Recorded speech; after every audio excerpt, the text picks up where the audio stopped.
মধ্যপ্রাচ্য যুদ্ধের মধ্যেই দেশটিতে ভূমিকম্পের আঘাতের খবর পাওয়া গেছে, সেটাও একবার কিংবা দুবার নয়। 4 ঘণ্টায় 28 বারেরও বেশি কেঁপে উঠেছে ট্রাম্পের দেশ।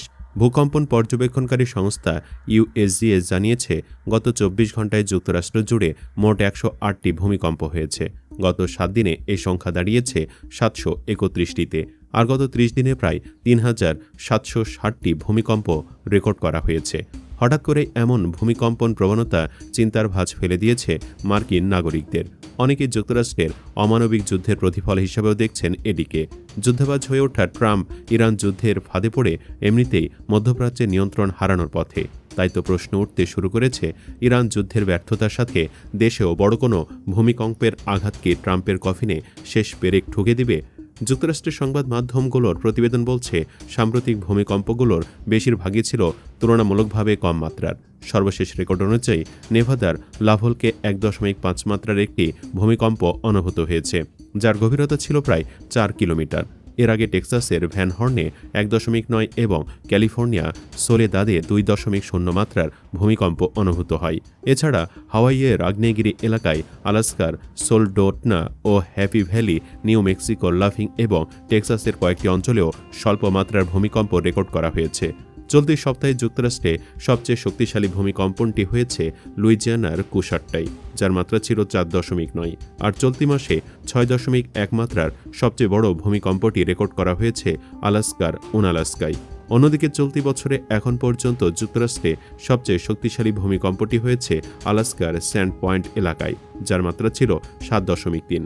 যুদ্ধ পরিস্থিতির মধ্যে যুক্তরাষ্ট্রের এই ভূমিকম্প প্রবণতা পুরো বিশ্বের কাছে আগ্রহের বিষয় হয়ে উঠেছে। যদিও বিশেষজ্ঞরা বলছেন, যুক্তরাষ্ট্রের বিভিন্ন অঞ্চলে ছোট মাত্রার ভূমিকম্প প্রায়ই ঘটে থাকে, বিশেষ করে আলাস্কা, ক্যালিফোর্নিয়া ও হাওয়াই ভূকম্পন প্রবণ অঞ্চল হিসাবে পরিচিত। তবে বেশিরভাগ ক্ষেত্রে এসব ভূমিকম্প বড় ধরনের ক্ষয়ক্ষতির কারণ হয় না।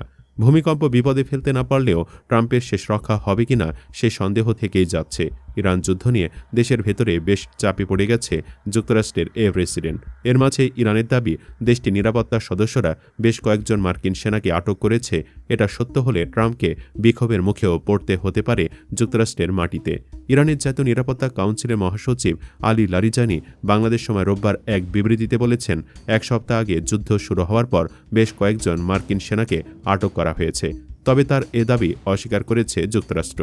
দেশটির সেনাবাহিনীর সেন্ট্রাল কমান্ড এক বিবৃতিতে বলেছে, ইরানের এ দাবি মিথ্যা। ইরানে যে যুদ্ধ শুরু হয়েছে সেজন্য দায়ী যুক্তরাষ্ট্রের প্রেসিডেন্ট ডোনাল্ড ট্রাম্পের আন্তর্জাতিক ভুল হিসাব নিকাশ, এবং এর জন্য তাকে মাশুল গুনতে হবে। তার আগ পর্যন্ত ইরান পিছু হটবে না বলে ঘোষণা দিয়েছে দেশটি।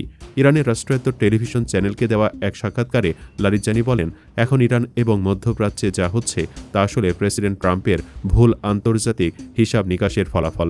তিনি ভেবেছিলেন ভেনেজুয়েলায় তিনি যা করেছিলেন এখানেও সেই একই মডেল প্রয়োগ করবেন। তা করতে গিয়ে তিনি নিজেই পড়েছেন ঝামেলায়। এই যুদ্ধ যুক্তরাষ্ট্রের জন্য একটি কৌশলগত অচল অবস্থা তৈরি করেছে। ওয়াশিংটন এখন নিজেদের ভুল হিসাবের কাদা জলে আটকা পড়েছে। আপনারাও কি সেটাই মনে করেন? কমেন্ট বক্সে জানিয়ে দিন মন্তব্য। ধন্যবাদ।